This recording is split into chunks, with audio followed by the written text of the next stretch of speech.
In October 2025, our sun tore open a wound across its surface, a gaping coronal hole releasing plasma at speeds that shattered records. And at that precise moment, the interstellar visitor 3I Atlas vanished from every telescope on Earth. Coincidence? Perhaps. But what emerged from behind the sun's glare would force astronomers to question everything they thought they understood about objects that travel between stars. Settle into these words as night deepens around you. There's no urgency in this story, no need to rush toward answers that may not exist. The universe moves at its own rhythm, indifferent to human schedules, and tonight we'll follow that ancient pace together. As darkness wraps around you and sleep approaches, let your mind wander through the questions this cosmic mystery presents. Questions about what moves through the void between stars, about what our sun might do to visitors from other stellar systems. The discovery began not with fanfare, but with routine vigilance, as so many astronomical revelations do. Throughout the summer months of 2025, automated telescope systems scattered across continents were conducting their eternal watch, scanning for fragments of rock and ice that might one day threaten our fragile world. These robotic sentinels, part of the Atlas network designed primarily for planetary defense, captured photons from something that would challenge every comfortable assumption we held about our place in the cosmic neighborhood. Initially, it appeared mundane, another faint smudge drifting against the unchanging backdrop of distant stars. The astronomers who first logged the detection approached it with practiced efficiency, expecting nothing more extraordinary than another routine comet, one of countless icy wanderers that trace predictable elliptical paths through our solar system, governed by gravity's patient mathematics. But as observations accumulated and calculations refined themselves, the numbers began telling an unexpected story. And numbers, unlike hope or fear, don't embellish or deceive. The mathematics governing celestial motion are ancient and trustworthy, equations that have guided both sailors navigating by starlight and spacecraft crossing the void between worlds.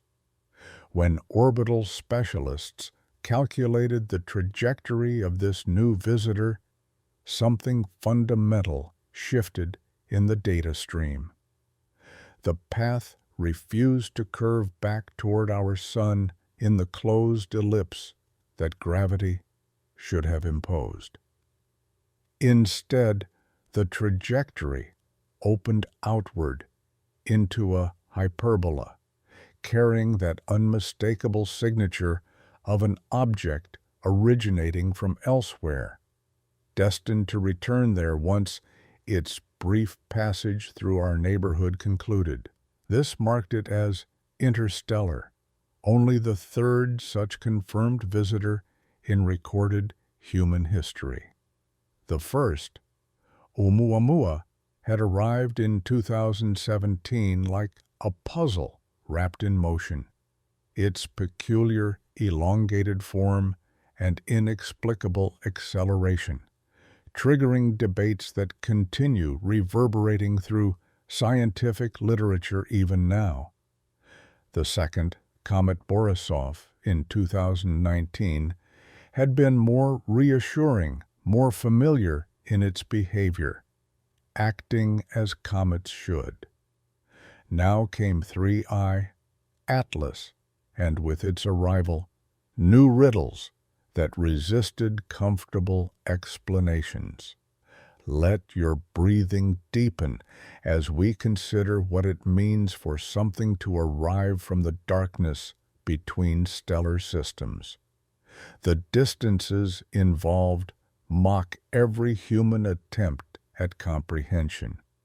Light itself, traveling at velocities our machines cannot approach, requires multiple years to span the chasms separating one star system from its neighbors. For a physical object constructed of matter and bound by time's relentless pull, such journeys demand not years, but ages, epochs, spanning intervals during which entire civilizations might flourish and crumble into forgotten dust. 3. I, Atlas, had been traveling for longer than we can definitively trace. Propelled by forces applied in a stellar nursery humanity will never directly observe, carrying within its frozen structure a chemical archive documenting environments utterly alien to our experience. It entered our solar system moving at approximately 58 kilometers per second, fast enough to eventually escape the sun's gravitational embrace after its brief visit, fast enough to hint at the immense distances already traversed during its solitary journey through the galactic void. The preliminary estimates positioned it far from the sun during initial detection, out near Jupiter's orbital distance where sunlight arrives weakened and temperatures hover near absolute cold. At such distances, most comets remain dormant, their volatile ices locked in perpetual winter, waiting for solar warmth to awaken them. But even at that early stage, observers began noticing unexpected patterns. As more data accumulated from telescopes distributed around our planet, each contributing their observations to an evolving mosaic of understanding, anomalies emerged that didn't quite conform to the established templates of familiar cometary behavior. Brightness fluctuated in ways that seemed almost purposeful, rising and falling with rhythms that resisted straightforward explanation through standard sublimation models. The spectrum of reflected and emitted light carried molecular signatures appearing in unusual proportions, with carbon dioxide dominating regions where water vapor should have been more prominent according to typical comet chemistry.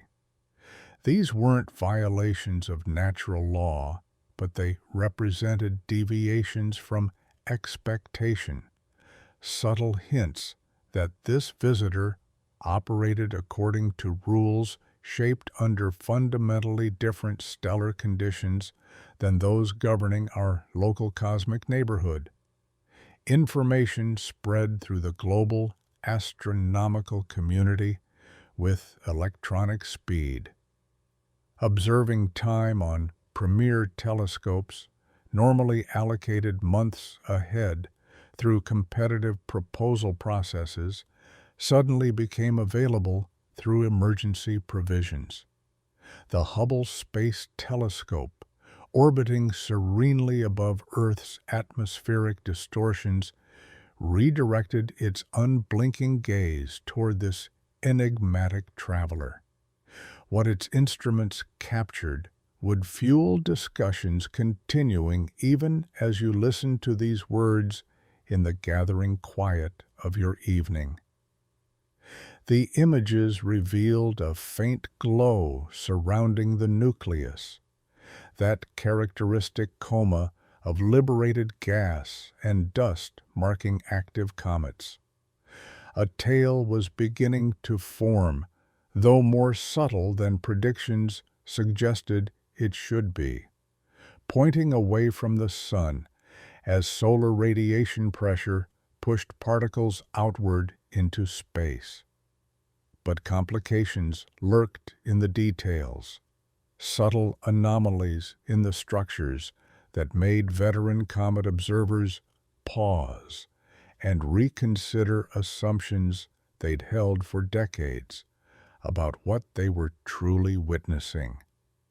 Some observers documented what appeared to be a secondary tail structure, an anti-tail as it's designated in technical literature, extending in an unexpected direction.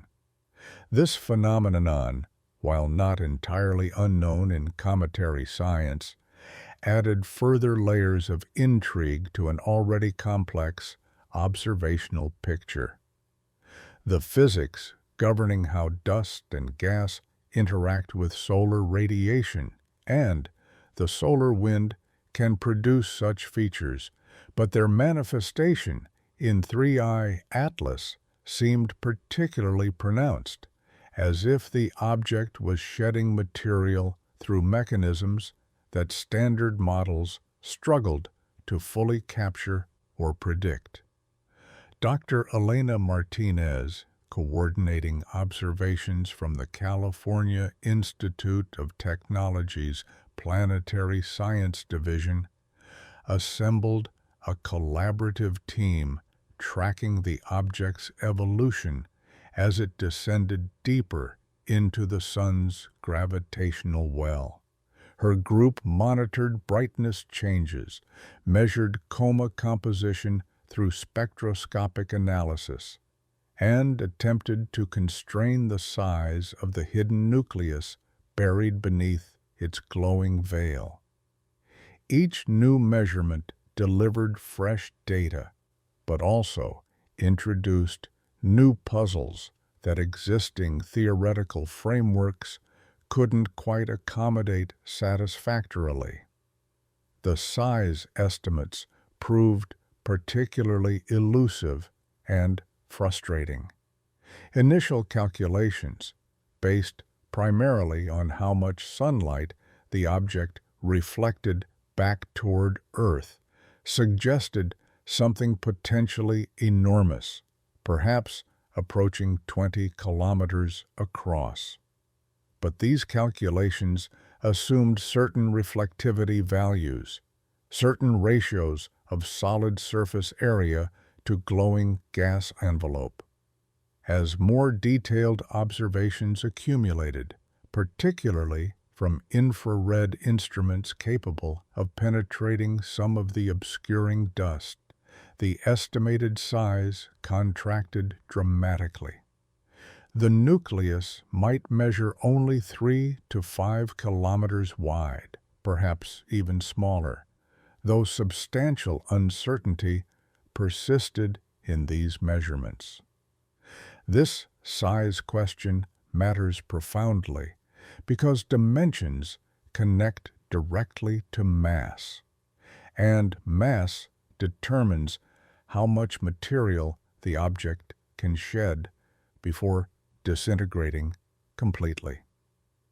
Comets are fundamentally fragile assemblages held together by gravitational forces barely stronger than a gentle touch on delicate paper.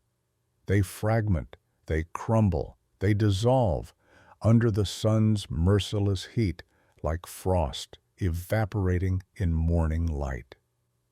For 3I Atlas, the question of structural integrity would become increasingly critical as its journey continued deeper into the inner solar system. As September transitioned into October, the visitor approached its moment of greatest environmental stress.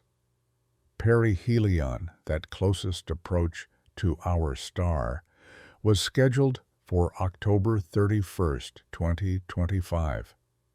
At that critical juncture, 3I Atlas would pass approximately 1.3 astronomical units from the Sun, positioning it roughly between Earth's comfortable orbit and Mars's more distant path through space.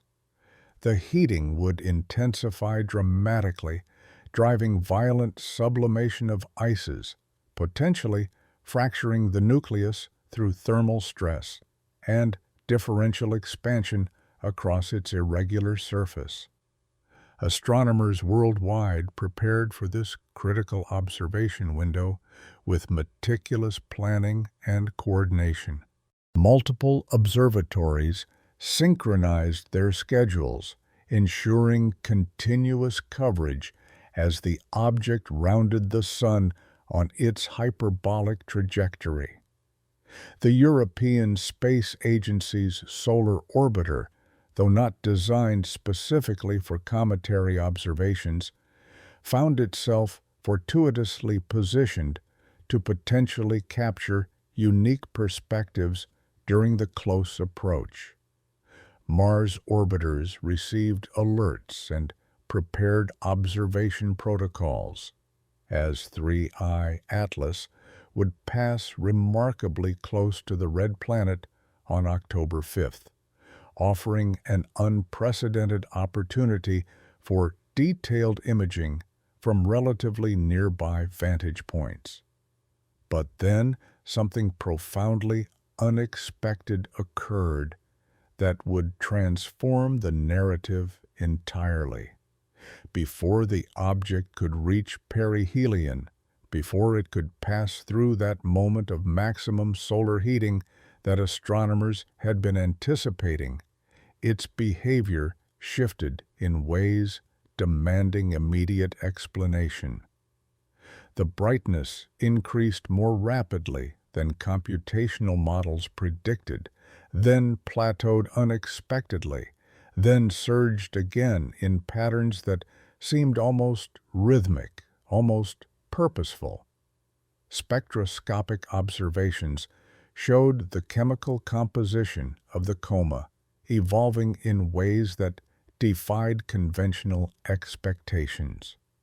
Some astronomers began noticing what appeared to be multiple bright condensations within the coma, concentrated points of light that might indicate fragmentation of the nucleus into separate pieces.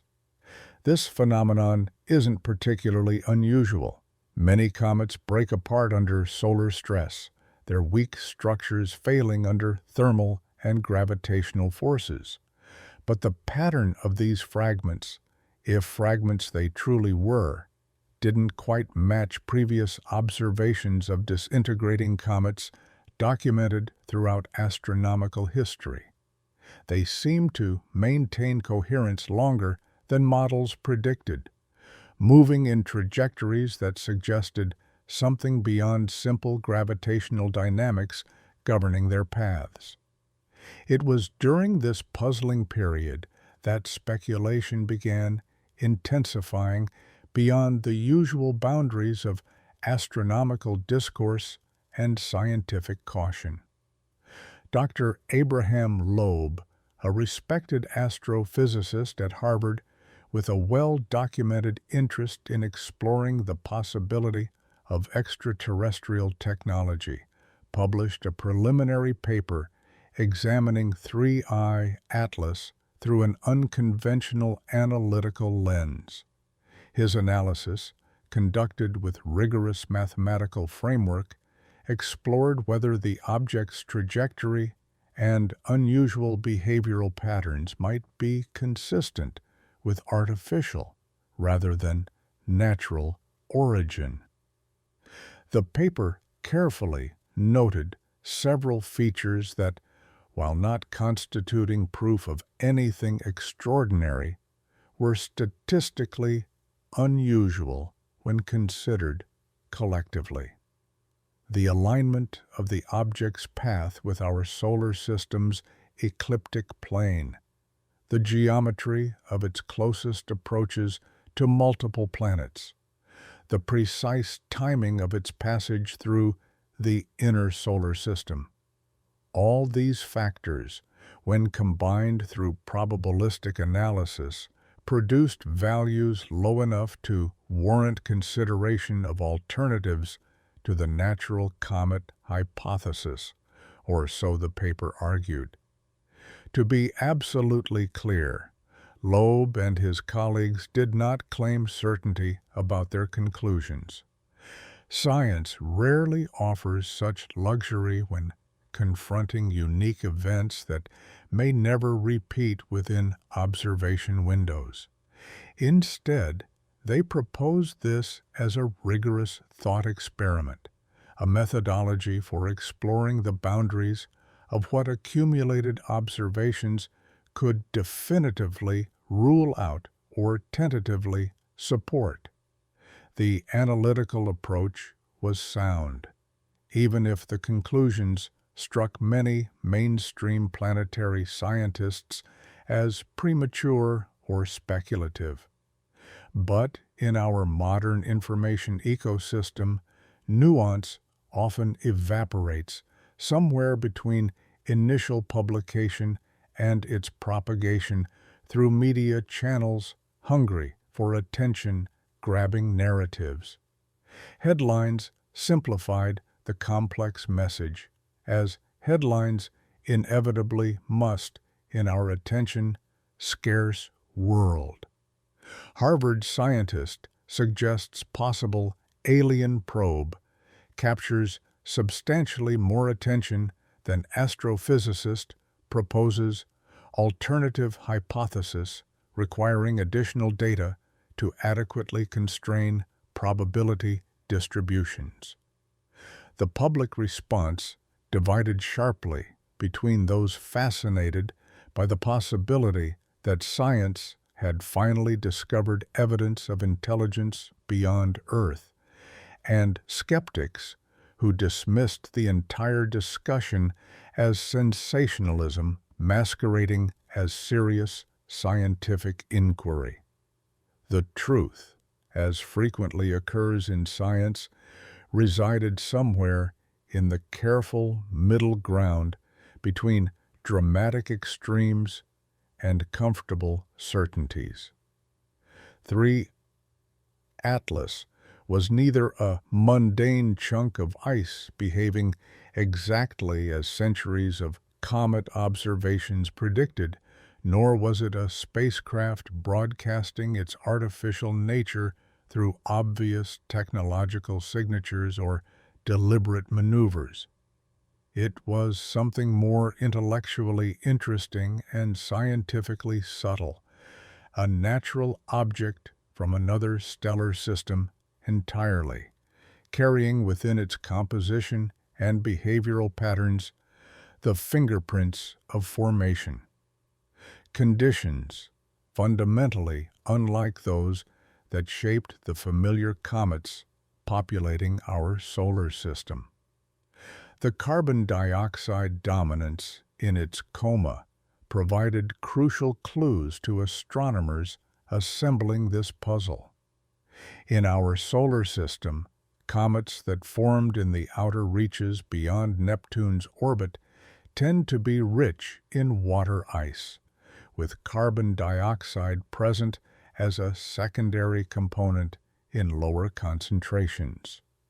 But stellar systems vary dramatically in their chemistry based on the composition of the molecular cloud from which they originally condensed, the temperature gradients established in their protoplanetary disks during formation, and the precise timing of planet formation processes that can scatter or concentrate various volatile chemical species across different orbital distances.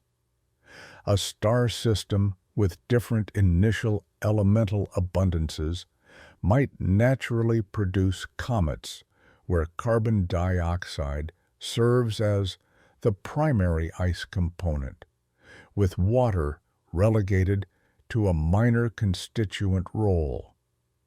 This isn't exotic physics requiring new natural laws. It's simply chemistry playing out under different initial boundary conditions. The ratios of chemical elements in interstellar space vary considerably by galactic location and cosmic epoch. A comet born in a region where carbon was more abundant relative to oxygen atoms would naturally incorporate this compositional bias into its frozen structure during formation. As 3I Atlas continued approaching perihelion throughout October, this unusual chemistry manifested in increasingly observable ways.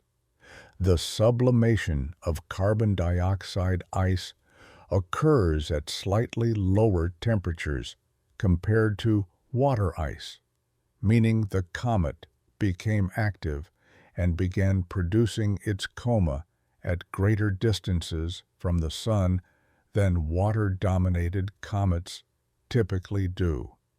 This could explain some of the brightness variations that had puzzled observers. Not evidence of artificial propulsion systems, but natural response to solar heating in a body with chemistry shaped by formation around an alien sun whose properties we can only infer. October 5th arrived with its promised Mars encounter, a cosmic geometry that had been predicted months in advance. At closest approach, 3I Atlas passed approximately 27 million kilometers from the red planet, close enough in astronomical terms that the fleet of orbiters and rovers humanity has stationed there could observe it with instruments never originally designed for such fortuitous opportunities. The European Space Agency's ExoMars Trace Gas Orbiter, the UAE's Hope Probe, NASA's Mars Reconnaissance Orbiter, all redirected their attention skyward, capturing images and spectra of the enigmatic visitor as it sailed past. The data streaming back from these Mars-based observations would require weeks to fully analyze and interpret, but preliminary reports confirmed what Earth-based telescopes had been documenting: a comet in the active throes of sublimation, shedding substantial quantities of gas and dust as solar radiation warmed its ancient ices. The tail, now more prominent and extended, streamed behind it across millions of kilometers, and the coma had expanded to encompass hundreds of thousands of kilometers of space. From Mars's unique perspective, it appeared as a faint but distinct smudge against the stellar background, gradually brightening as October progressed toward that critical perihelion date. Meanwhile, back on Earth, amateur astronomers enthusiastically joined the professional observation campaigns with their own equipment. Equipped with modern CCD cameras and modest telescopes available to dedicated hobbyists, these passionate observers contributed valuable data streams, filling crucial gaps in coverage when professional facilities were engaged with other scheduled programs, or when weather conditions interfered with observations at major observatories. Their images, shared freely across internet forums and social media platforms, provided continuous monitoring coverage that no single institution could possibly match alone. The deeply collaborative nature of this observation campaign represented something profound about the evolution of modern astronomy. No longer was cosmic discovery the exclusive domain of professionals with privileged access to the largest telescopes and most sophisticated instruments. The democratization of technology had created a genuine global network of observers, each contributing individual pieces to an immense puzzle that no one could solve in isolation. In quiet suburban backyards and on remote hilltops, far from city lights, dedicated people pointed their instruments skyward and gathered photons that had traveled unimaginable distances to finally reach human instruments and human eyes. As October progressed steadily toward that Halloween perihelion date, the accumulated evidence against the artificial hypothesis grew increasingly compelling and difficult to dismiss. Every new observation reinforced the interpretation of 3I Atlas as a natural, if chemically unusual, interstellar comet, rather than any kind of probe or spacecraft.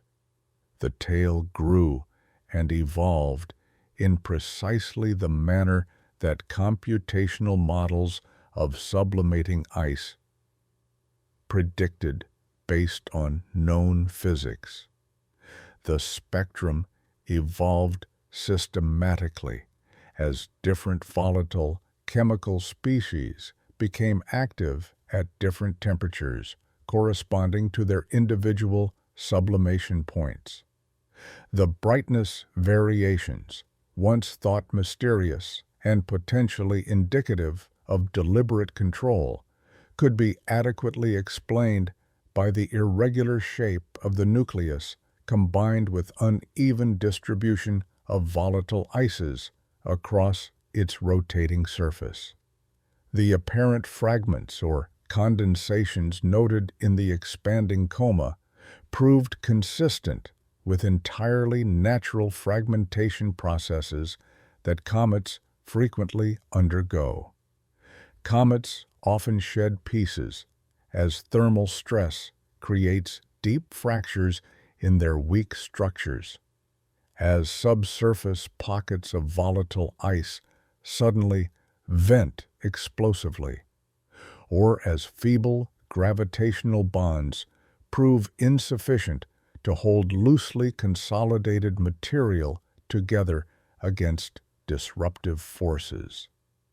Detailed imaging captured these fragments following ballistic trajectories through space, their paths determined purely by the velocity at which they were initially ejected, and the gentle but persistent tug of solar gravity acting on them.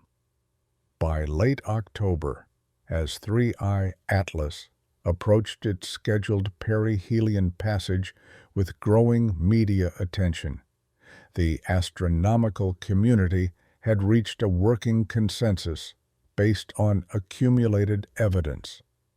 This was not a probe from another civilization conducting reconnaissance of our solar system through deliberate maneuvering and observation. It was something equally remarkable, but more scientifically accessible to rigorous understanding.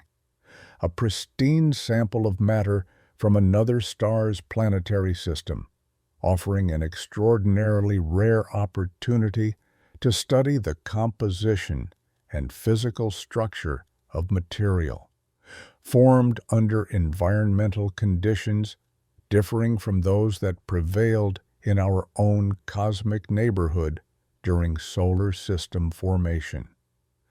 The distinction matters profoundly for scientific methodology. The alien hypothesis, while attention-grabbing and philosophically fascinating, would have been nearly impossible to definitively prove with available observational capabilities. How would one distinguish conclusively between a derelict probe tumbling through space for millions of years, and a natural object with unusual but ultimately explicable properties?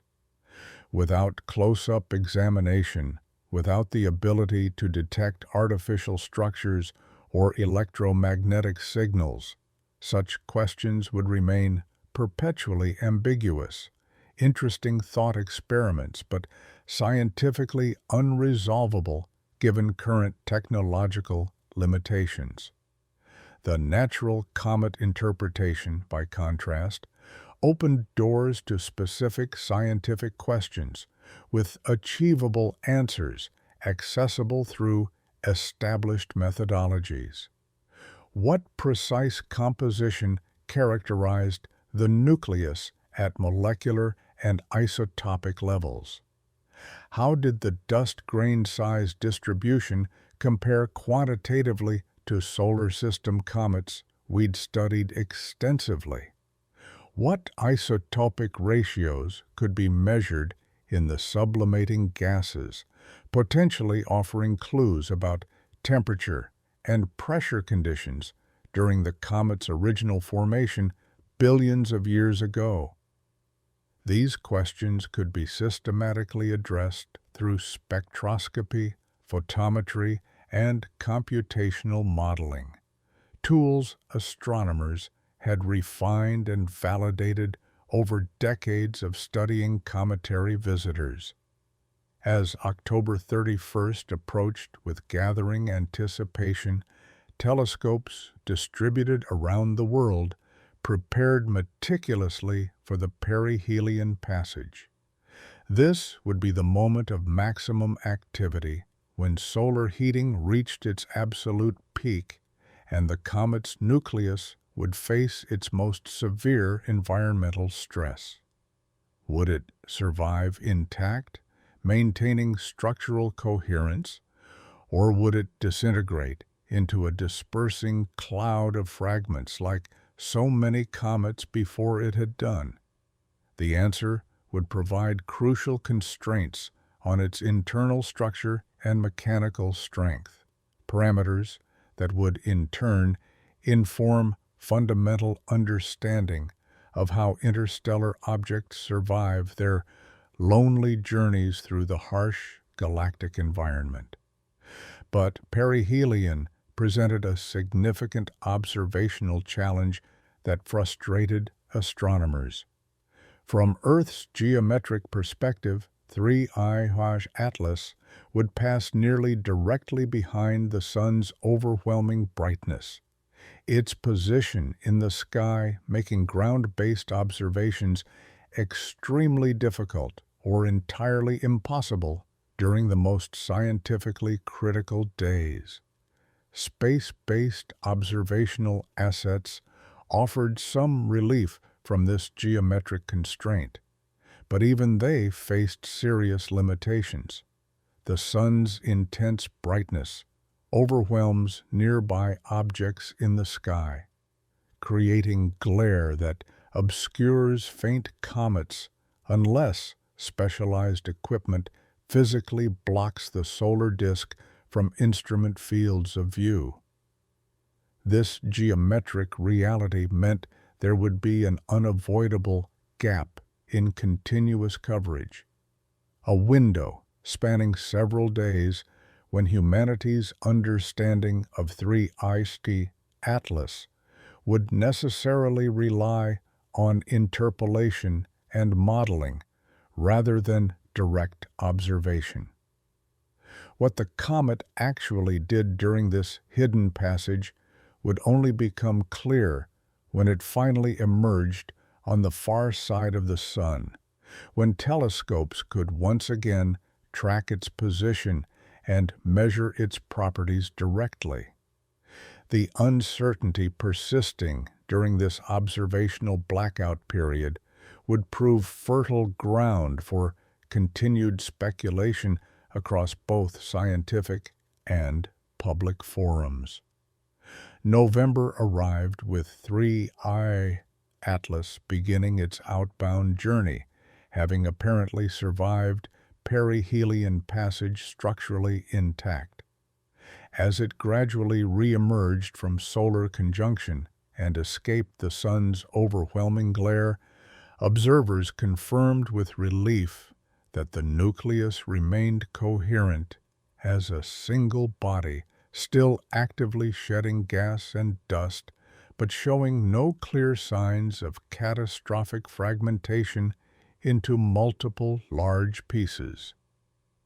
The tail, now at its most spectacular extent, stretched across millions of kilometers of space, a luminous testament to the material being continuously liberated from ancient ices as they experienced sustained starlight for perhaps the first time since the object's original formation eons ago. The December closest approach to Earth, while still distant at approximately 1.9 astronomical units, provided excellent viewing conditions under dark skies. Amateur and professional astronomers alike captured stunning images showing the comet's graceful arc against the stellar background, its tail painting a faint brushstroke across the cosmic canvas. The coma glowed with a subtle greenish tint, a characteristic color produced by diatomic carbon molecules excited to fluorescence by solar ultraviolet radiation. This, too, was perfectly normal cometary behavior, fundamental chemistry playing out exactly as textbooks and decades of observations predicted it should. As the calendar year drew toward its close, 3I Atlas began its inexorable fade from prominence, receding steadily from the sun, moving back toward the outer solar system on its hyperbolic trajectory that would eventually carry it back to interstellar space. The comet's activity naturally declined as temperatures dropped and sublimation rates slowed dramatically. The tail gradually thinned and contracted.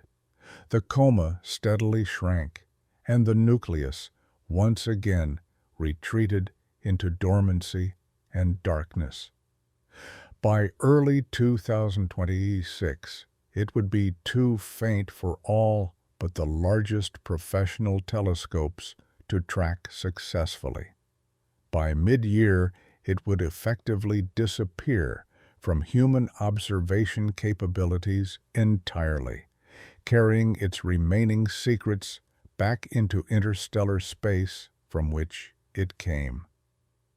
What remains now, as the visitor has passed beyond our instrument's observational reach, is a significantly richer understanding of the diversity of small bodies populating our galaxy. 3I Atlas demonstrated conclusively that interstellar comets can possess compositions substantially different from their solar system cousins, reflecting the remarkable variety of formation conditions across different stellar environments. This observational confirmation alone justified the intensive observation campaigns and the resources devoted to studying this fleeting visitor. But beyond the specific scientific findings documented in research papers, the passage of 3I Atlas illustrated something revealing about human nature and our complex relationship with the unknown reaches of space. The eagerness to interpret anomalous observations as potential evidence of intelligence, the rapid spread of simplified narratives through media ecosystems optimized for engagement rather than accuracy, the persistent tension between scientific caution and speculative enthusiasm. These patterns reveal as much about us as any measurements of the comet revealed about its physical nature and composition. Perhaps this response is evolutionarily inevitable given our cognitive architecture. We are fundamentally pattern-seeking creatures, evolved over millions of years to detect agency and intention in the world surrounding us. This cognitive tendency served our ancestors extraordinarily well, making them appropriately alert to predators concealed in underbrush, sensitively attuned to the intentions of rivals and potential allies in complex social environments. But the same mental machinery also makes us prone to perceiving design where only chance and natural law actually operate, to interpreting the unfamiliar as the intentional rather than simply accepting the boundaries of our own ignorance. The scientist's disciplined methodology involves systematically resisting this natural tendency, maintaining rigorous skepticism even toward appealing hypotheses that capture imagination, demanding extraordinary evidence proportional to the extraordinariness of claims before accepting conclusions. Yet scientists remain fundamentally human too, subject to the same cognitive biases, the same deep longings for discoveries that would secure their place in history and transform human understanding. The alien hypothesis represents perhaps the most extraordinary discovery imaginable, confirmation that intelligence has arisen elsewhere in the cosmos, and the temptation to interpret ambiguous data in its favor exerts powerful psychological pressure even on trained minds. What 3I Atlas ultimately teaches, then, is intellectual humility about multiple dimensions of knowledge, humility about the inherent limits of what we can confidently know from distant observations across millions of kilometers, about the necessarily provisional nature of scientific conclusions drawn from incomplete data, about the vast conceptual space between interesting speculation and rigorous proof. The comet came and went, and we learned valuable things from it, but much remains genuinely mysterious about its detailed properties and history. Its exact origin system, the specific circumstances of its ejection into interstellar space, the complete inventory of its composition, these questions may never be answered with full satisfaction. And perhaps that fundamental incompleteness is entirely appropriate to the universe's nature. The cosmos is under no obligation whatsoever to satisfy our curiosity completely or on our preferred timescales. It offers glimpses, fragments, partial revelations that must suffice while we painstakingly build understanding observation by observation, generation by generation, century by century. 3 Atlas was one such tantalizing glimpse, a window briefly opened onto the processes that shape small bodies in stellar systems other than our own, then firmly closed again as the visitor receded beyond the reach of our instruments into the darkness from which it emerged.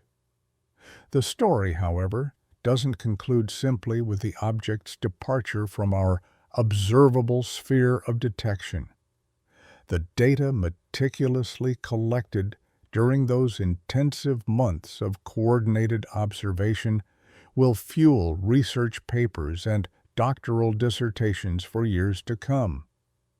Graduate students are already writing theses analyzing specific, narrow aspects of the comet's documented behavior. Theoretical astrophysicists will continue refining their computational models of cometary activity to better account for the unusual chemistry this visitor displayed.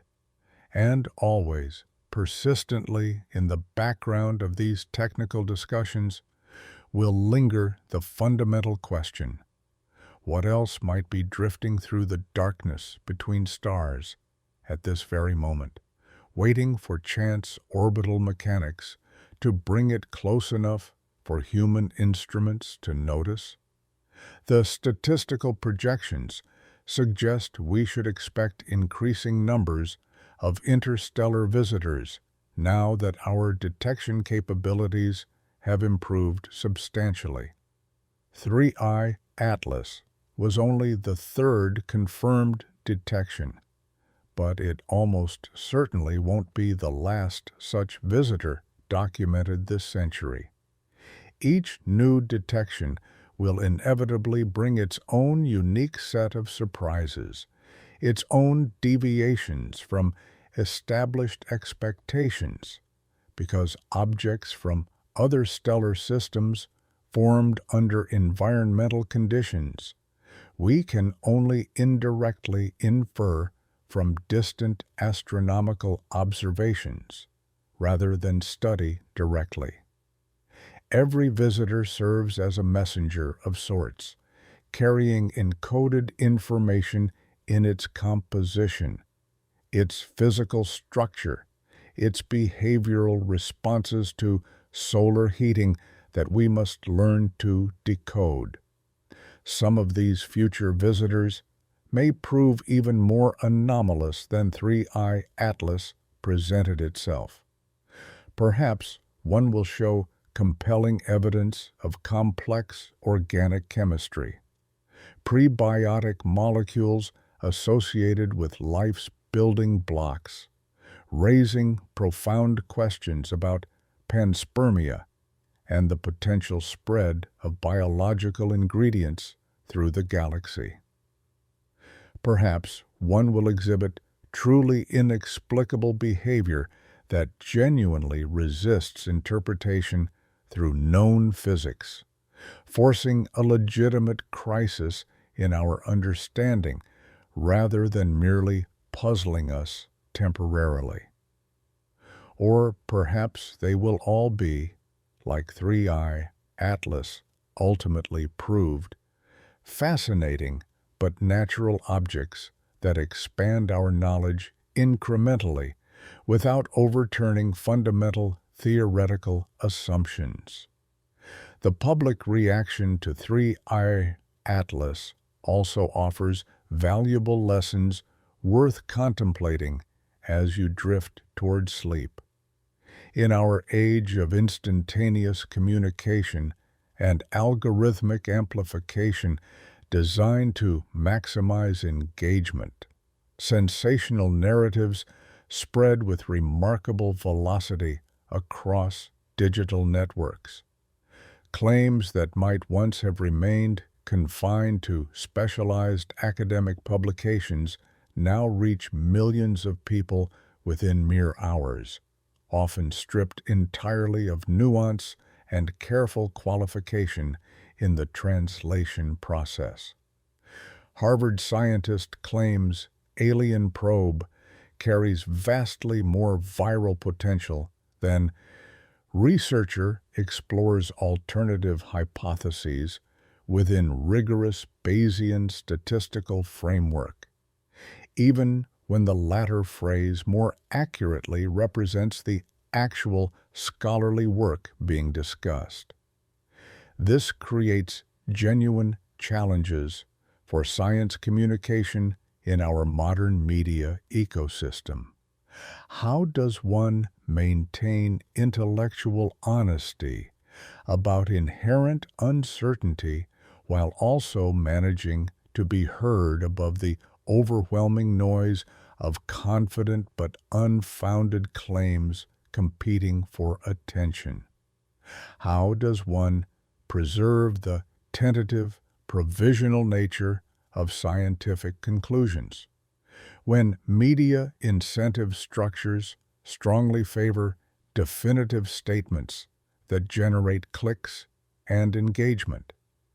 These questions lack easy universal answers, but they become increasingly important as scientific findings become more rapidly accessible to broader audiences through social media and digital platforms. The role of scientific authority and credibility also comes into sharp question during episodes like this, when a respected researcher at a prestigious institution proposes an unconventional hypothesis. Their credentials and institutional affiliation lend substantial weight to the claim, regardless of how speculative its actual content might be. This can be intellectually beneficial, protecting unconventional but potentially valuable ideas from premature dismissal by conservative gatekeepers. But the same dynamic can also mislead non-specialists into believing there's broader consensus behind a fringe interpretation than actually exists within the relevant expert community working directly in the field. In the specific case of 3II Atlas, the overwhelming majority of planetary scientists and comet specialists who study these objects professionally concluded relatively early that the natural comet interpretation was entirely sufficient and most parsimonious given the observational data. The alien hypothesis, while not technically impossible to disprove with absolute logical certainty, required invoking extraordinary explanations for observations that conventional comet physics developed over decades could already explain adequately. Occam's razor, that methodological principle favoring simpler explanations when they fit available data equally well, firmly supported the natural origin conclusion throughout the observation period. Yet the alien hypothesis persisted tenaciously in public discourse long after the mainstream scientific community had moved on to analyzing other aspects of the data. This persistence reveals something psychologically important about human consciousness and our relationship with the possibility of extraterrestrial intelligence existing somewhere in the vast cosmos. We want profoundly to believe we're not fundamentally alone in the universe. The thought of intelligent life elsewhere, even if manifested only through ancient autonomous probes rather than active communication or contact, would fundamentally transform our sense of cosmic context and our place within it. This longing is neither irrational nor childish when examined carefully. It reflects genuine philosophical questions about the frequency of intelligence emerging in the universe, questions carrying profound implications for understanding existence itself. If intelligence is statistically common, then the universe is fundamentally different in character than if we are genuinely alone or nearly so in this cosmic epoch.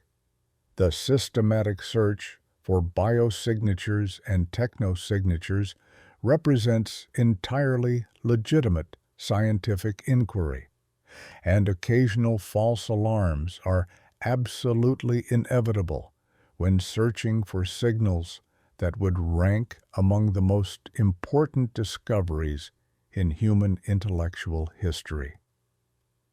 The critical challenge is maintaining appropriate skepticism while simultaneously remaining genuinely open to evidence when it appears.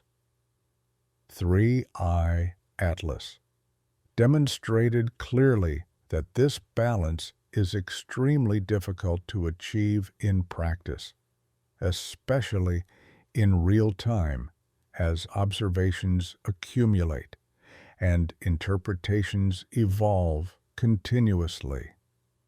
The early data, taken in isolation without context, could support multiple competing hypotheses about the object's nature. Only with patient, systematic accumulation of observations could the natural interpretation be established with reasonable confidence. But patience is remarkably scarce in modern information ecosystems that structurally reward speed and certainty over careful deliberation and acknowledgement of uncertainty. As you drift toward sleep, perhaps you can appreciate the genuine complexity of this epistemic situation. The universe is both more wondrous and more subtle than simple binary narratives allow or acknowledge. 3I Atlas was not an alien spacecraft conveying messages or conducting reconnaissance, but it was still genuinely remarkable in its own right, a visitor from another star entirely, carrying within its icy nucleus a detailed record of conditions in a stellar nursery we will never observe directly, now returning to the interstellar depths after its brief passage through our cosmic neighborhood, carrying its remaining secrets with it into eternal darkness. The core scientific mystery concerning 3I Atlas, the one that lingered even after the overwhelming consensus supported a natural origin, centered on its relationship with the October 2025 coronal hole event. The timing of the interstellar object's disappearance from view, coinciding almost precisely with the Sun's record-breaking plasma ejection, had initially been dismissed as a fascinating but ultimately meaningless coincidence, a spectacular solar event overlapping in the observational calendar with the passage of an exotic visitor. Yet as the final observational data were processed and analyzed, a small but persistent anomaly emerged, one that resisted easy dismissal. Astronomers rely on sophisticated tracking models that incorporate every known force acting on a celestial body: the Sun's gravity, the subtle gravitational perturbations from Jupiter and the other planets, and even the non-gravitational forces exerted by outgassing as a comet sublimates ice. When these models were run after the comet's reappearance from behind the Sun, its actual path deviated slightly, a tiny, almost imperceptible nudge from the purely gravitational plus outgassing prediction. This deviation wasn't massive enough to revive the artificial propulsion hypothesis, but it was statistically significant enough to warrant deeper scrutiny. Dr. Li Chen, a solar physicist specializing in space weather modeling, proposed an unconventional explanation. Could the solar wind itself, particularly the violent focused stream emanating from the coronal hole, have imparted this slight, unexpected change in velocity. The coronal hole was extraordinary. It released plasma at speeds exceeding 800 km/s, an intensity that hammered Earth's magnetic field days later, causing dazzling auroras and minor satellite disruptions. It was a geological scale force, and 3I Atlas had passed almost directly through the initial periphery of that outflow as it rounded the Sun. Comets are inherently susceptible to the forces of the solar wind. Their tails, especially the ion tails composed of electrically charged particles, are sculpted by this stream of plasma. But for a solid nucleus, even a fragile one, to experience a measurable velocity change from the solar wind alone, that would require either an unprecedented interaction or an unusual structural characteristic of the nucleus itself. The question became, did the structure of this interstellar visitor make it uniquely vulnerable to the Sun's terrifying blast? The initial focus had been on thermal stress. Now the conversation shifted to kinetic and magnetic stress. To explore this possibility, Dr. Chen's team began constructing specialized magnetohydrodynamic (MHD) simulations, a complex computational technique used primarily to model the Sun's behavior and the flow of plasma in space.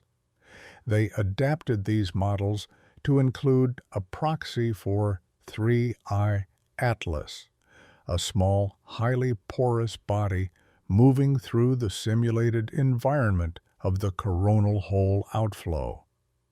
The hypothesis was that if the comet's nucleus contained a significant concentration of ferromagnetic or electrically conductive material, an entirely plausible scenario for a body formed under different stellar conditions, it might interact with the Sun's interplanetary magnetic field, IMF, in an unexpected way.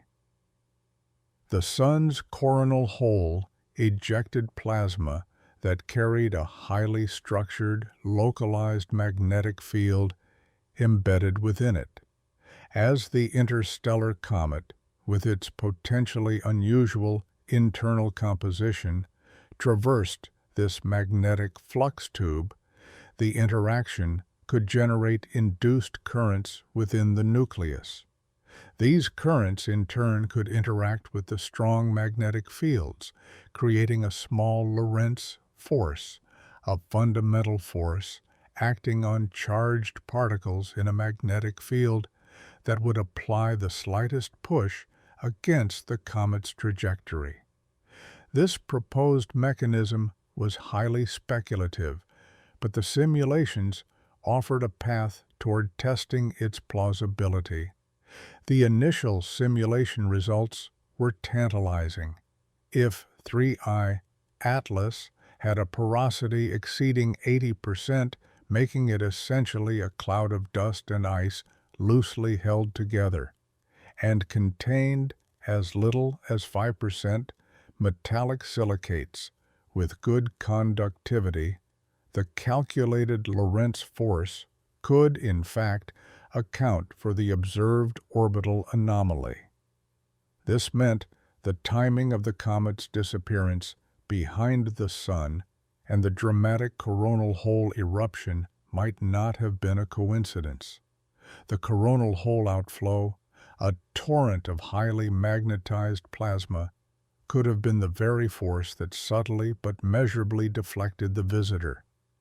The Sun wasn't merely passively heating the comet, it was electromagnetically shoving it. This finding introduced a terrifying concept. Our Sun possesses a capability to directly, non-gravitationally influence the trajectory of interstellar objects passing through its domain, a kind of cosmic territorial defense mechanism. The small nudge applied to 3I Atlas wouldn't prevent its escape back into interstellar space, but it represented a primal, overwhelming force demonstrating the Sun's absolute physical dominance over its immediate cosmic environment. The Sun, our life-giver, was also a powerful electromagnetic engine, capable of using its own ejected material as a kind of high-speed, invisible battering ram.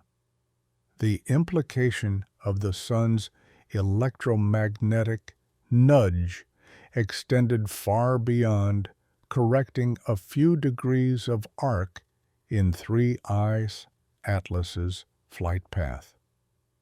If the Sun, or any other star, could exert such forces, it suggested that the galactic environment itself might be shaping the paths of all interstellar wanderers in ways we had not yet fully accounted for in our trajectory models. Every star system a comet passes through, every supernova shockwave it intercepts, every galactic magnetic field fluctuation it crosses. All these could be contributing tiny, cumulative velocity changes to its journey. The fate of 3I Atlas, now confirmed to have been electromagnetically influenced, added another layer of complexity to the search for other interstellar objects. Could a passing star, millions of years ago, have nudged this object onto its path toward us?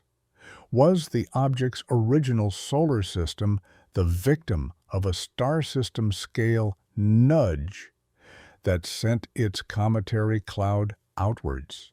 We could only speculate.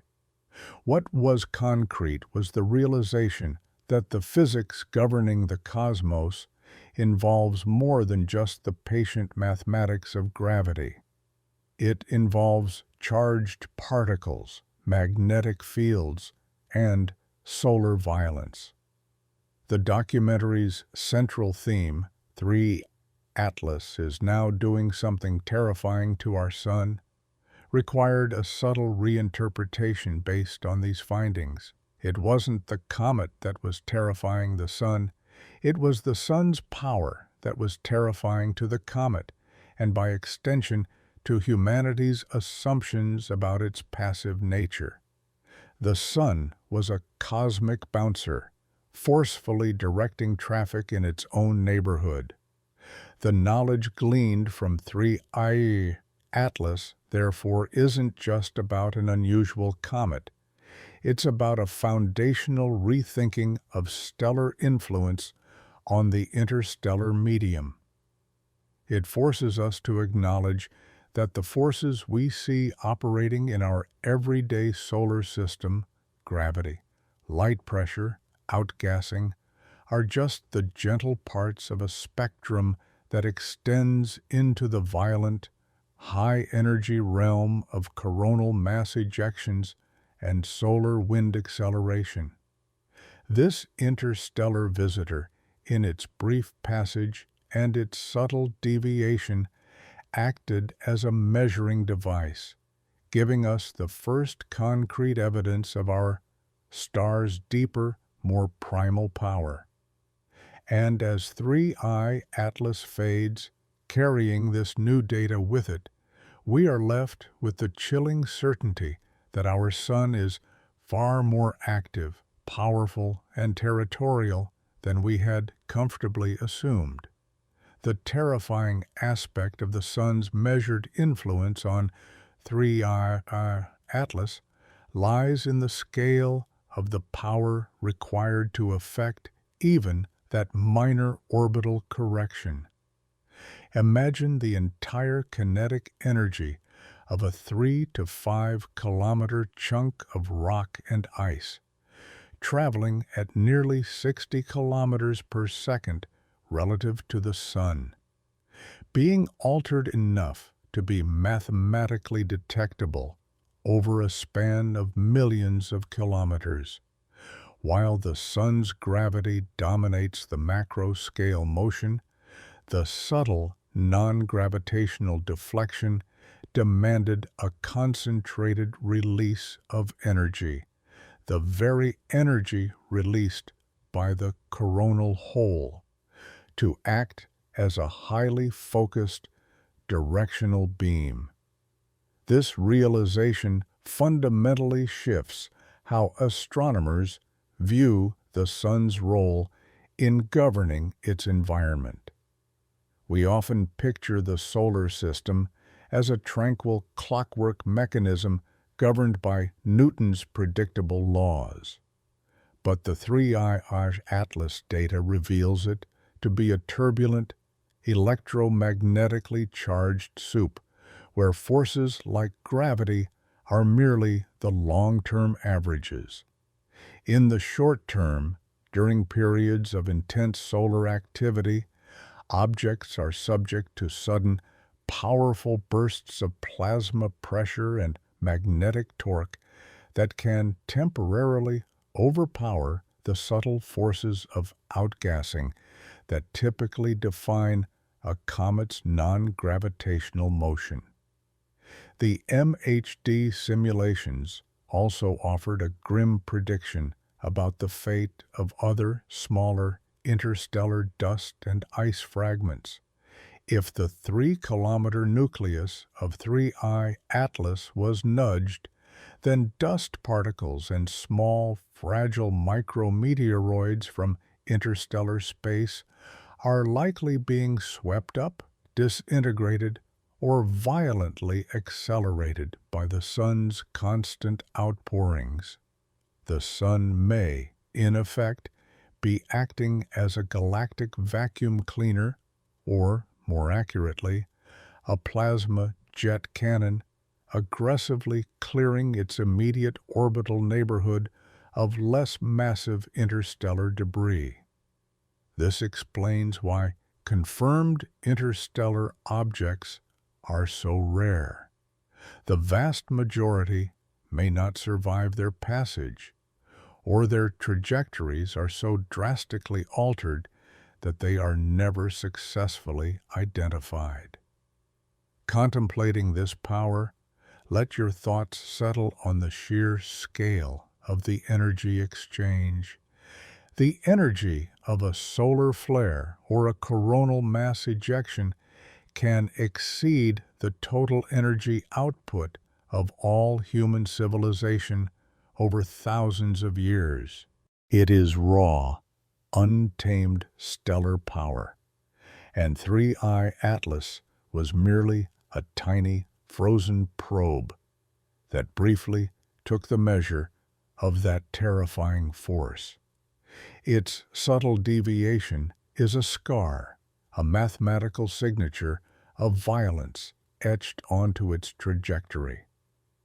The Sun's electromagnetic manipulation of 3I Atlas also opened up a fascinating, albeit purely theoretical, avenue for future scientific exploration: the concept of stellar propulsion. If a star can accidentally nudge a natural object, could a highly advanced civilization deliberately engineer a spacecraft to utilize that force? Consider this: an artificial probe constructed not for conventional chemical propulsion, but for optimal interaction with a star's magnetic fields and plasma outflow, could potentially use a star as a gravitational slingshot and an electromagnetic accelerator. Such a concept moves beyond the familiar science fiction of warp drives and laser sails, proposing a mechanism rooted in verifiable physics, the Lorentz force, but applied on a massive scale. A civilization seeking to send probes across vast, interstellar distances might not build powerful engines, but rather highly conductive, low-mass vessels designed to catch the wind of coronal holes or solar flares. Dr. Loeb, whose earlier speculation on an artificial origin had been largely dismissed, found a fresh intellectual foothold in this new data. His subsequent work wasn't a return to alien probes, but a serious exploration of stellar-assisted interstellar travel. He argued that the deflection observed in 3I Atlas could be viewed as a proof of concept for such an engineering feat.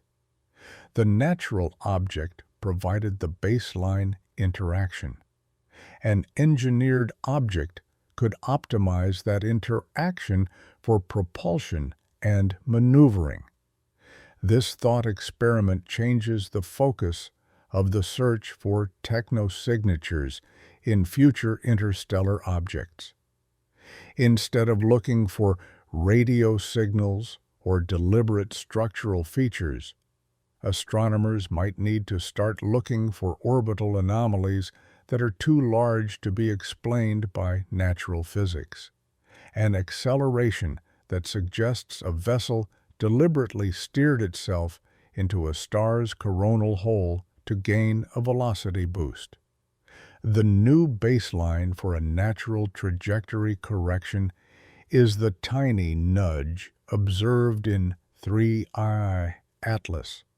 Anything significantly larger becomes highly suspect and worthy of intensive follow-up investigation.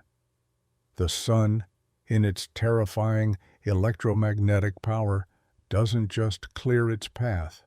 It provides a theoretical motorway for any civilization daring and advanced enough to navigate its treacherous currents. The aftermath of the 3I Atlas passage involved intense, sustained efforts to search the observational archives for precursors, any earlier, similar objects that might have been misidentified or overlooked during less rigorous observation epochs. Astronomers began a painstaking review of archival data spanning decades, specifically looking for faint, non-gravitational accelerations in objects designated as ordinary long-period comets. The goal: to establish whether stellar wind deflection was a recurring, low-probability phenomenon or a unique event tailored to the specific composition and trajectory of this particular visitor. The archive search, coordinated across multiple institutions, yielded no immediate smoking gun, no clear historical example of another comet being visibly and inexplicably accelerated by a solar event. This outcome reinforced the conclusion that the effect on 3I Atlas was probably a rare, optimized event, requiring a perfect, almost geometric alignment between the comet's passage, the moment of a massive solar eruption, and the comet's unusual, highly porous, and potentially conductive internal structure. It was the cosmic equivalent of a three-way bank shot, an alignment of chance and physics that provided a one-time measurement opportunity. Furthermore, the data collected on 3I Atlas now serves as the foundational model for predicting the behavior of future interstellar objects. Every new detection will be immediately compared to the 3 Atlas baseline to assess. Is its chemical composition similarly carbon dioxide rich? Does its observed non-gravitational acceleration fit the standard model or the newly refined electromagnetic interaction model? This single visitor has redefined the very process by which we study objects from beyond our sun's domain, replacing a purely gravitational and thermal understanding with a more comprehensive gravito-electromagnetic one. As 3I Atlas retreats into the deep black, a final, poetic image emerges. It arrived as a question mark, passed through the fire of the sun's gravitational and electromagnetic domain, and left behind an answer written in altered velocity. That answer confirms the existence of a subtle, powerful, and terrifying aspect of our sun's nature, a star far more forceful in its daily dominion than we had previously allowed ourselves to believe.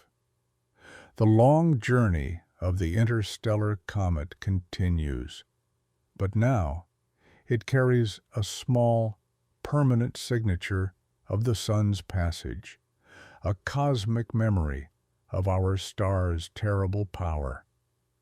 Sleep now, and let the quiet knowledge of the universe's immense forces settle your mind. The legacy of 3I Atlas isn't just a corrected orbital model.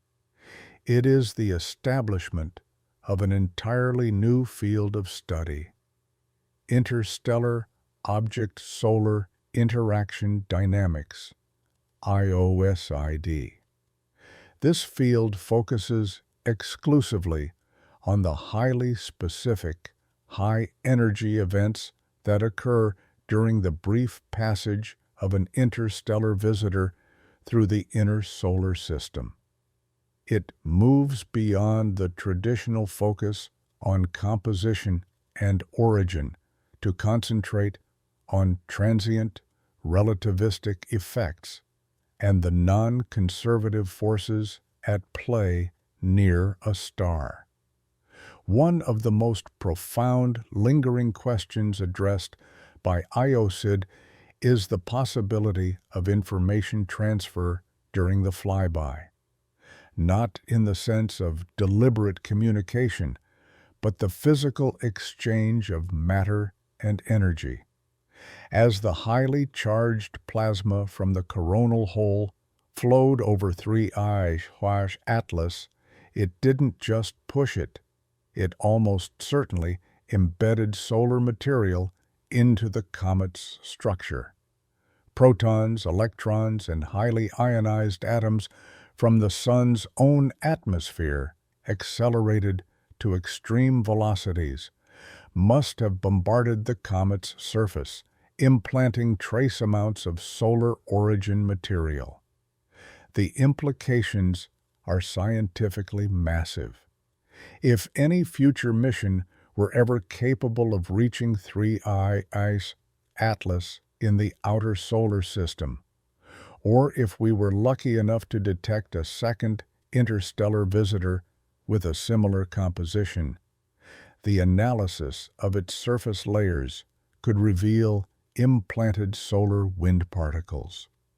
This would be the ultimate time capsule exchange, a comet carrying material formed in a distant stellar system, now returning home carrying microscopic pieces of our sun, forever altering its chemical signature with the memory of its flyby. This is the final, deep, terrifying truth of the encounter. The sun didn't just nudge the comet, it branded it. It left its own permanent signature on the alien material. 3I Atlas is now a hybrid object, composed primarily of the chemistry of its birth star, but carrying the isotopic fingerprint of our star's high-energy environment. It is a subtle, profound act of assimilation, a physical declaration that once an object passes through the sun's domain, it is forever changed by the encounter, no matter how brief or distant. This concept of stellar branding has significant consequences for disciplines outside of pure physics. For astrobiology, the question becomes, what about the transfer of biological ingredients? While 3I Atlas showed no overt signs of complex life or even exceptionally complex organics, interstellar comets are believed to be potential carriers of prebiotic molecules, the raw chemical components necessary for life to emerge. If such a prebiotic-rich object were to be similarly bombarded by a powerful coronal mass ejection from the sun, the high-energy radiation and charged particles would not only implant solar material, but could also potentially alter, destroy, or even catalyze the complex organic molecules on the comet's surface. An interaction that terrifyingly powerful could act as a final selection pressure on any hypothetical molecular life or complex chemistry carried by the object. It's an instantaneous, violent sterilization, or perhaps an instantaneous, violent chemical evolution under extreme conditions. The chilling thought is that if 3I Atlas carried the seeds of life from its home star, its close pass by our sun might have delivered a fatal, sterilizing dose of radiation and plasma, ensuring that only the most robust, deeply buried components survived. Conversely, the intense energy burst might have provided the exact necessary activation energy for certain chemical reactions to proceed, creating entirely new molecules that wouldn't have formed in the cold darkness of interstellar space. The sun, in this view, is a cosmic filter. It allows interstellar visitors through, but only after subjecting them to a trial by fire, a dramatic test of their structural and chemical resilience. Any life-bearing object entering its domain must be prepared to face this terrifying, arbitrary power. The gentle act of panspermia, the hypothetical transfer of life through space, is revealed to be a far more violent, demanding process than previously imagined, conditional upon surviving the electromagnetic wrath of a star.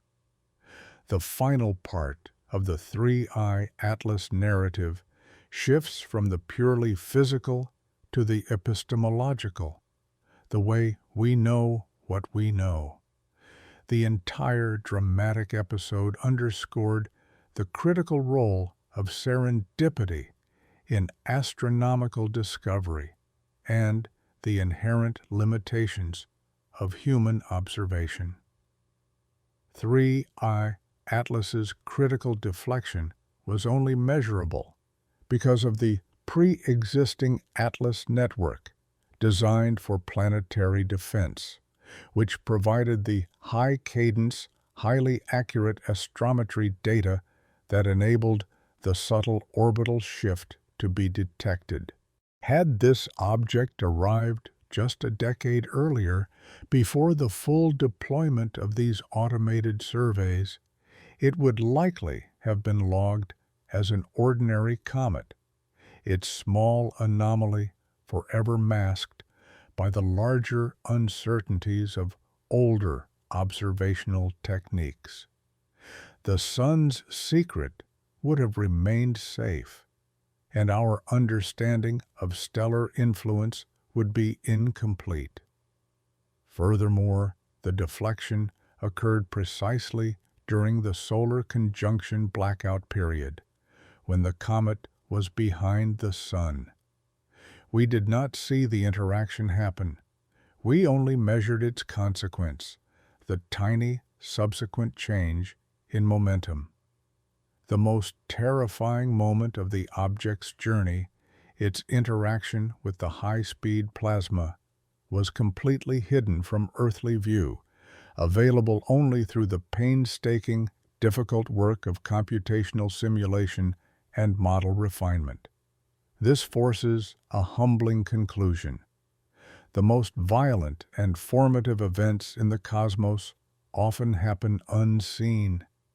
We are detectives, relying on subtle forensic evidence left behind by an event that occurred millions of kilometers away, obscured by the overwhelming presence of the Sun. We must rely on mathematics and physics to extrapolate the hidden truth, piecing together the narrative from a few million photons and a slight orbital perturbation. The story of 3I Atlas is thus a story about the limits of our sensory reach and the triumph of the scientific method in extracting profound knowledge from incredibly sparse data. It reminds us that there are still fundamental, terrifying secrets hidden in the mundane operations of our own star, waiting for a unique visitor from the void to act as the perfect, fleeting instrument to reveal them. The comet is gone, but the knowledge it brought back remains, illuminating the Sun's primal, terrifying power. The epistemological terror introduced by 3I Atlas, the knowledge that our star can exert unpredicted, non-gravitational forces during observation blackouts, demanded immediate practical countermeasures. The astronomical community could not afford to rely on pure luck and serendipity for the next interstellar visitor. The conclusion was clear. To truly understand the nature and origin of these objects, humanity needed an asset that was not geometrically constrained by the Sun. This led to the revival and acceleration of several previously conceptual space mission proposals focused on interstellar object interception. The goal was no longer merely detecting these objects, but designing a rapid response system, a slingshot scout, capable of launching on short notice, adjusting its trajectory to intersect the projected path of a confirmed interstellar visitor and performing a close-range reconnaissance. Such a mission, equipped with mass spectrometers, high-resolution imagers, and magnetometers, could perform the direct in-situ measurements necessary to move beyond simulation and definitively test the stellar branding hypothesis. The political and financial obstacles to funding such a swift, high-risk mission were, as always, immense. But the scientific imperative, galvanized by the 3I Atlas anomaly, finally created the necessary momentum. The comet's deflection had been the perfect, subtle disaster, not so catastrophic as to cause panic, but significant enough to prove the limits of earthbound observation and the absolute necessity of direct sampling. The possibility of studying material from another star system, unaltered by the Sun, or understanding the precise extent of the electromagnetic nudge became the single most compelling driver for future deep space exploration. As you drift toward the edge of wakefulness, imagine this future scenario. A new interstellar visitor, 3I Phoenix, is detected years from now. Immediately, a pre-positioned hypervelocity probe built on the lessons of 3I Atlas accelerates away from Earth. Its mission, to intercept the object before it passes through the Sun's terrifying, unpredictable electromagnetic field, capturing the object in its pristine alien state. This mission, conceived in the quiet, unsettling aftermath of 3I Atlas's departure, is the enduring testament to the Sun's hidden power and humanity's relentless ambition to capture the truth. Beyond the immediate space mission response, the 3I Atlas data initiated a quiet revolution in theoretical astrophysics, particularly concerning the formation of planetesimals in the early history of stellar systems. The comet's high carbon dioxide content forced theorists to re-examine the snowline concept, the distance from a young star where volatile ices condense. In our own solar system, the water snowline dictates where icy comets form.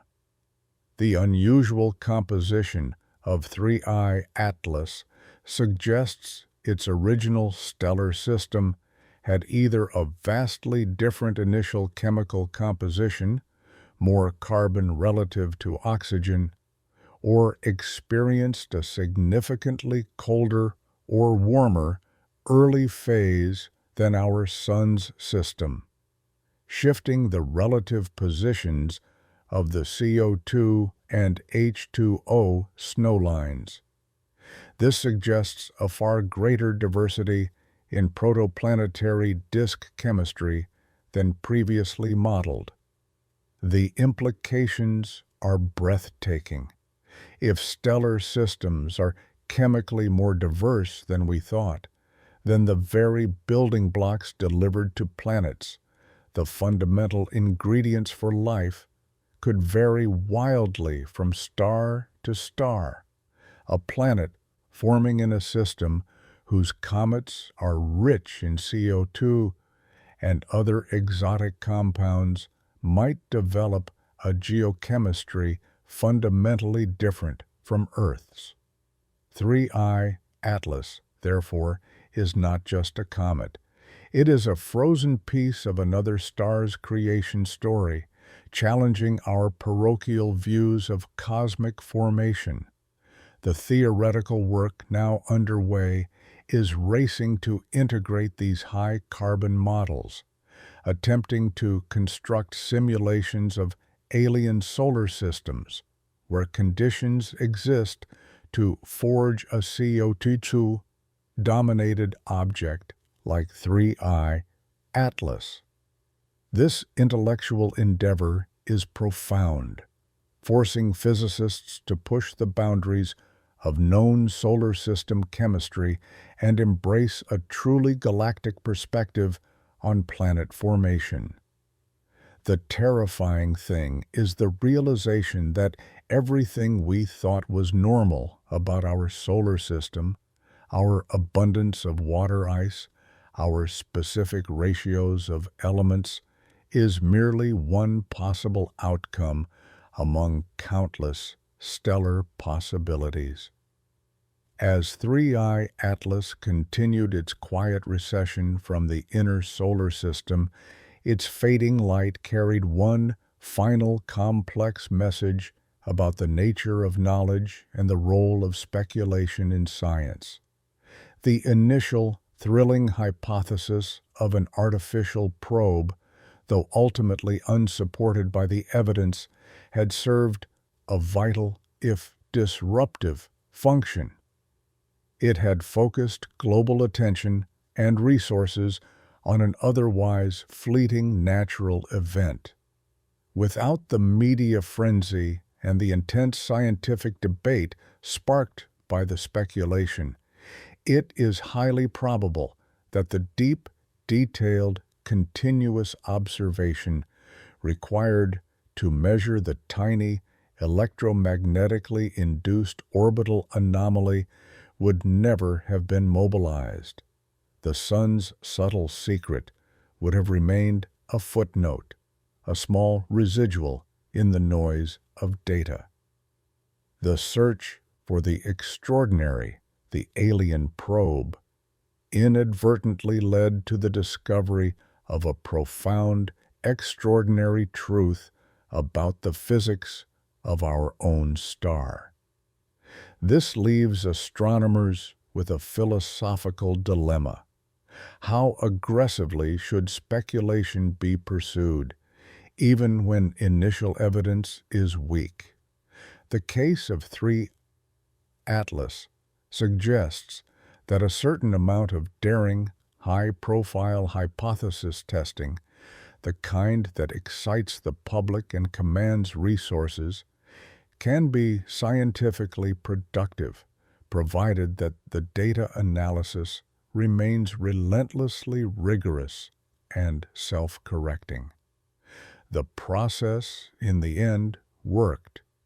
The speculative hypothesis was tested and rejected, but the search yielded a deeper, verifiable truth about stellar mechanics. The most effective sleep aid, perhaps, is not certainty, but the acceptance of unresolved mystery.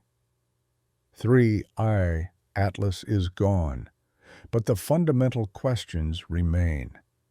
How many more have passed, their secrets sealed by our star's terrible power?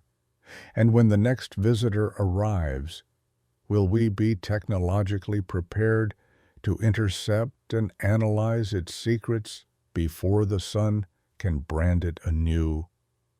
Settle deeper into the darkness, knowing that the universe is vast and the journey of knowledge is long, driven forward by the quiet ambition to resolve the questions left behind by a piece of ice from another star. The final chilling aspect of the 3I Atlas narrative concerns the implications for planetary habitability across the galaxy. The discovery of the sun's capacity for rapid, forceful, electromagnetic influence, its ability to nudge a kilometer-sized body with a blast of plasma, forces a reevaluation of the long-term stability of orbital environments, not just in our solar system, but around every star. Stars are inherently unstable across long time scales. Our sun, a relatively calm G-type star, has periods of intense activity measured in solar cycles. More active stars, like M-dwarfs, which host the majority of known exoplanets, are prone to violent, frequent superflares, eruptions vastly more powerful than anything our sun has produced in human history. If our star's moderate coronal hole outflow could measurably deflect 3I/Atlas, the superflares from M-dwarfs could inflict cataclysmic high-energy events upon any orbiting body, particularly those in the close-in habitable zones of these smaller stars. The terrifying realization is that a star's ability to support life may not just be a question of continuous liquid water, the Goldilocks zone, but also the star's electromagnetic temperament.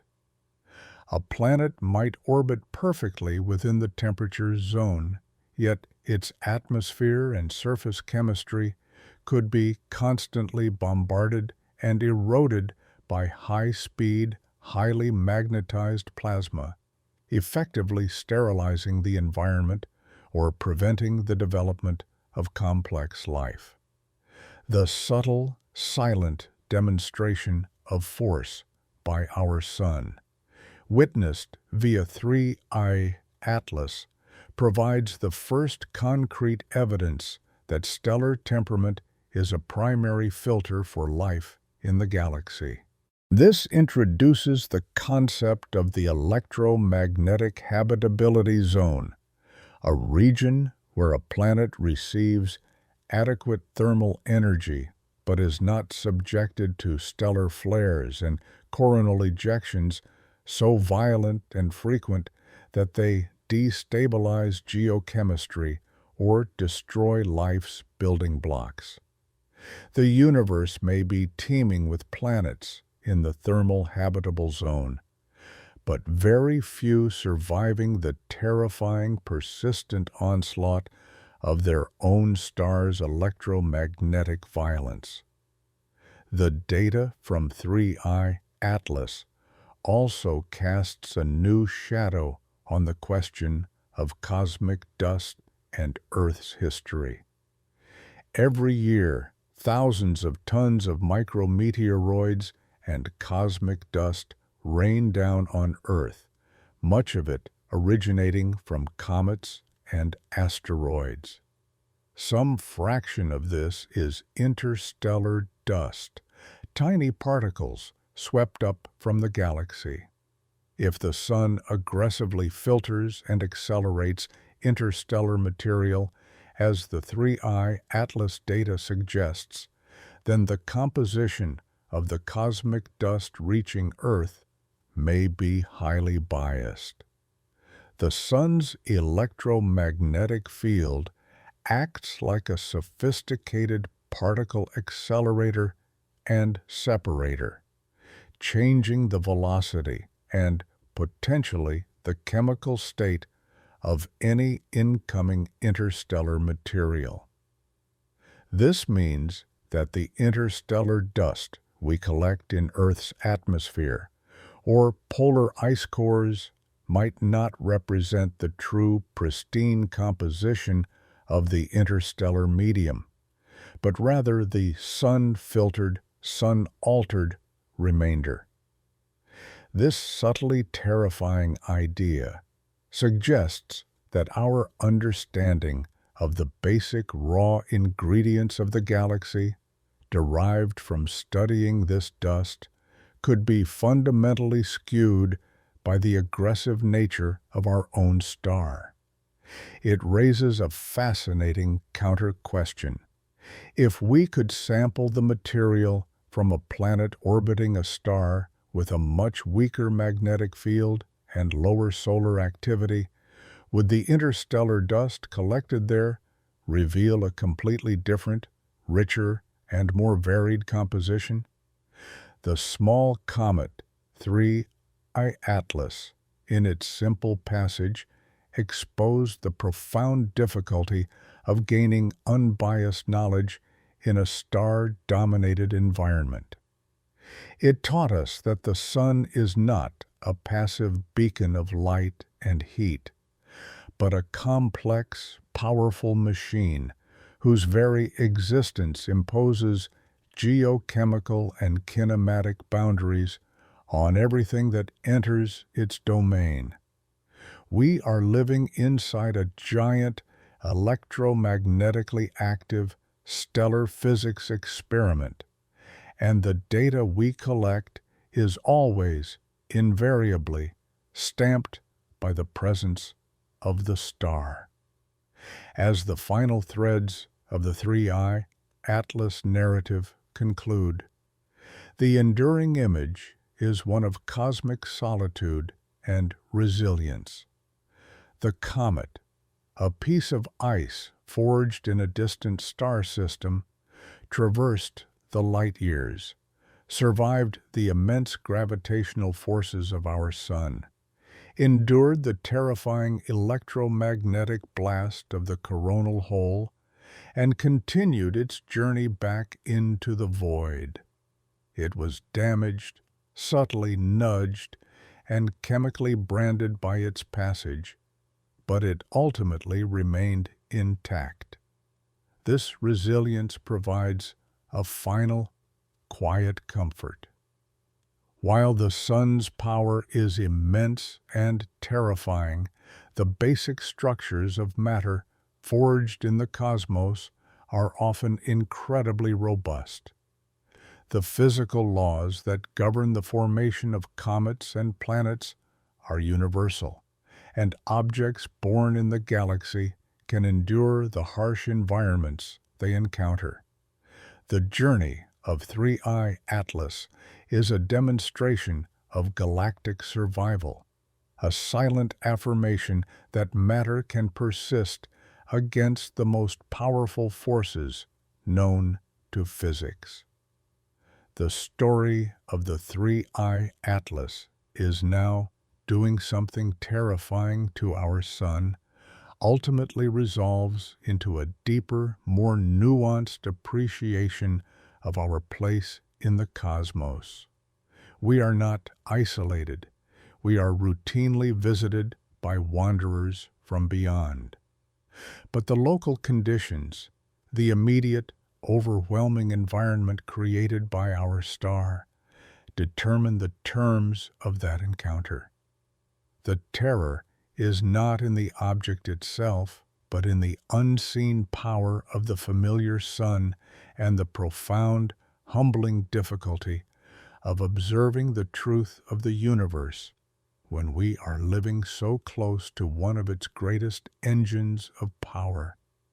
Now, as the long story comes to its gentle close, let the vastness of the cosmos and the subtle, persistent power of the stars guide you fully into a deep, restorative sleep.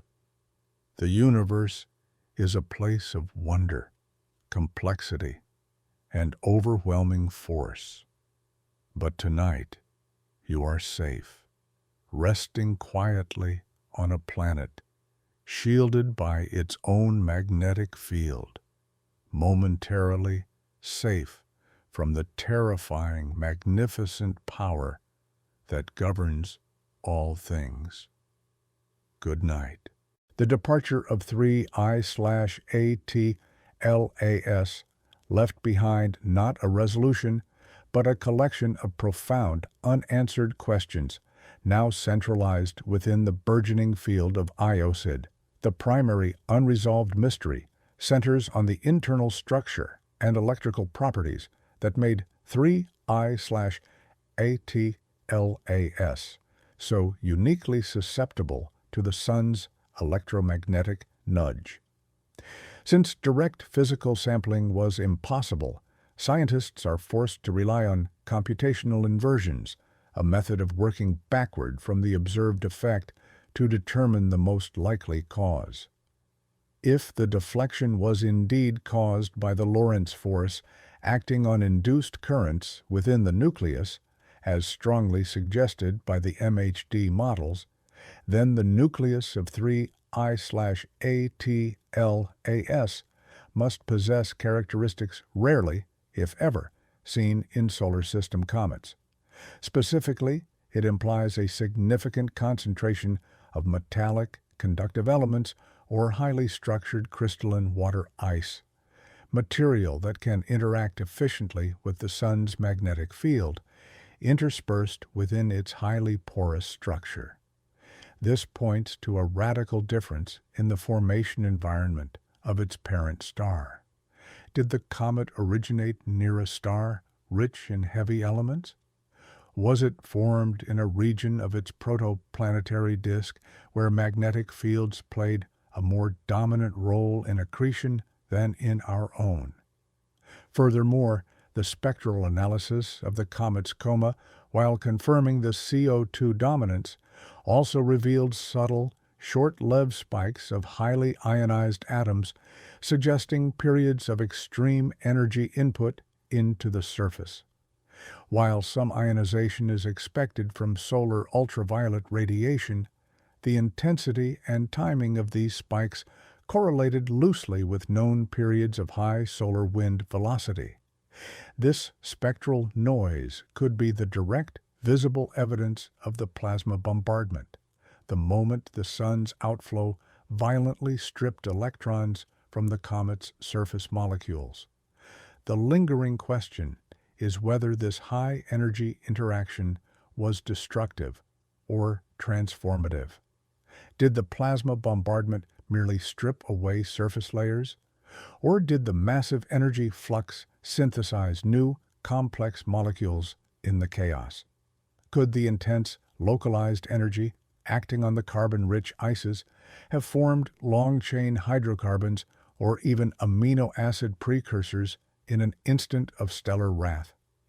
The possibility is scientifically alluring and terrifying. The star that threatens to sterilize also possesses the power to create new chemistry at the moment of contact. The coronal scar left on 3I/ATLAS is thus more than an orbital deviation. It is a chemical question mark that may take generations to fully decode. The answer, if it exists, is now speeding away from us at 60 kilometers per second. But the need to understand this transformative power remains centered on our sun. The terrifying truth is the sun not only commands gravity, but also the fundamental chemistry of its visitors. The intensive study of 3I/ATLAS inevitably led to a statistical and philosophical confrontation. Why are interstellar objects so rare in our detection records? The current estimate of the density of interstellar objects based on galactic dynamics and the rate of star formation suggests there should be a far greater population passing through the solar system at any given moment. Their rarity, therefore, must be explained by either a detection bias or a physical filtering mechanism.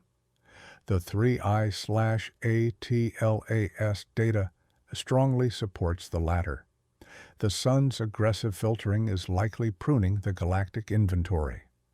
Small, fragile, or highly volatile interstellar objects, the vast majority according to models, are either disintegrated by thermal and gravitational forces or are violently accelerated and dispersed by the sun's electromagnetic emissions before they can be officially detected and tracked. The objects we do see, like Oumuamua, Borisov, and 3I/ATLAS, represent the hyper-resilient minority, the large, structurally sound, or chemically unusual visitors that manage to survive the sun's gauntlet. This has a terrifying implication for the search for alien technology. If a hypothetical alien probe were designed to be small, stealthy, and fragile, perhaps a kilometer-scale autonomous scout, it would have an extremely low probability of survival through the inner solar system. The sun acts as an accidental technological defense mechanism, destroying or deflecting any unprepared vessel. An intelligent civilization, aware of this stellar physics, would have to design probes specifically to withstand or utilize the electromagnetic storm of a solar pass. The statistical anomaly thus morphs into a cosmic warning sign. The galaxy may be full of these wanderers, but the area surrounding every active star is a minefield of radiation and plasma. This realization shifts the focus of the search for the next three. I object from a simple census to a search for statistical outliers, objects that move in ways that defy even the newly refined gravito-electromagnetic models. The terror is the possibility that the perfect alien artifact did pass through our solar system, but was simply vaporized by a solar flare and its remains swept out into the galactic current, forever erased by the sun's unthinking, overwhelming power. The quiet vigil continues, but now with a profound, humbling understanding of the destructive environment in which we are seeking answers.